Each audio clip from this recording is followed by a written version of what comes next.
Oh boy, you're about to lose it because of that game, aren't you? I'm not sure. You ever get so mad that you're calm? No. Me neither! Hi, everyone. Austin Matthews! Well, time for a rebuild. This team is ruining my life! Welcome back from the All-Star Game, everybody. Leafs exploring new sponsorship opportunities. That game was brought to you by Squatty Potty. Because after the Stars got a lead, it was about 50 minutes of dumps. Leafs lose, doesn't matter what the score was to the Dallas Stars. That was an atrocity. The Leafs outshot them. The Leafs outscored them in the second and third period. Who cares? That's how score effects work, and the Leafs were getting their asses kicked after like 10 minutes. Jake Gardner, bad Jake, bad! Some days you're like, this guy is undisputedly the Leafs' best defenseman. Some days you're like, wow, he is actually making up for the fact that the Leafs don't have Morgan Riley. Hell, he had some shifts, arguably most of his shifts in this game where he looked that way. And the rest you're like, I'm gonna club you with this fish! Martin Marincin is big for no reason. With the exception of Soshnikov's goal, the fourth line got filled. With the exception of the power play goal, the combination of JVR and Bozak was a sleep. He didn't get much help, but it would have been nice if Freddie made a save. And he didn't get much help, but it would have been nice if McElhinney made a save. And he did! That's how bad the Leafs were. Heading into the All-Star break, despite the loss to the Flyers, everything looked great. Hey, they're right there in playoff contention. Austin Matthews is at the All-Star game. Look at him. Here's a meme of him with Erik Karlsson. Yeah, it's cute. And here we are, everybody. Here we are. Did you enjoy that? Because we're right back at Game 3 of the season. Third game of the season, the Leafs have a 4-0 lead on the Winnipeg.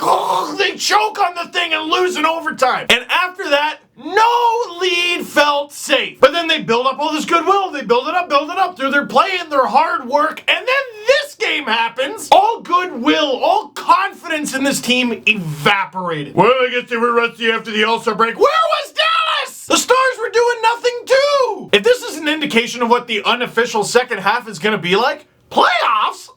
Playoffs? I just want to win a game. Forget about the first period of this game, which might have been the worst period of Leafs hockey over the last 5 years. I'm serious. The rest of the game was more concerning. Babcock gets out the blender and he puts out a line of Hyman, Matthews, and Marner. And it was undisputably the Leafs' best line, which is horrifying because two of those guys are teenagers. Hey, don't get me wrong. It's encouraging that the teenagers are playing that well. Where the hell are the rest of you? Like, I was so frustrated with Gardner, and then I keep watching and I'm like, he's the only defenseman generating anything. You know what?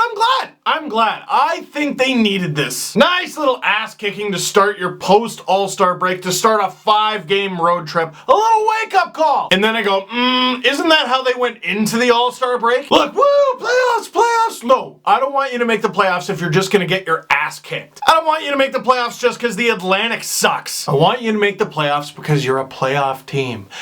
Like what? And as for the Dallas Stars, I have never seen a team win by 3 goals. I've never seen a team win 6-3 that owed their fans their money back. I was watching on TV, you notice all those empty seats in the third? They didn't want to watch that. I've never seen a team score 6 goals, win 6-3, and still look bad. This game was like watching 2 T-Rexes try to tie each other's ties. I'm trying to, don't breathe on me. And it's not even halfway through the game. I'm like, just bring on the meteor already. What a hunk. You owe me my night back. The Leafs and Stars owe us all our nights back. Fans in the UK or overseas, what were you doing? Were you watching this game at like 4 or 5 in the morning or whatever it was? And it's the Leafs. You know, there are a ton of fans overseas who watch the Leafs like every game, which means they like get up at dawn, before dawn, to watch that. And over the last 5-10 years have watched that. I don't know whether to commend you or tell you to go seek help. If I had to get up at 3 in the morning to watch that, I'd just do something else. I'd still be working at the zoo. I'd be doing the commentary for the bus still. If you look on your right, you'll see a Maasai giraffe. It's about 6 meters tall, 2 meters of height are in its legs, another 2 in its neck.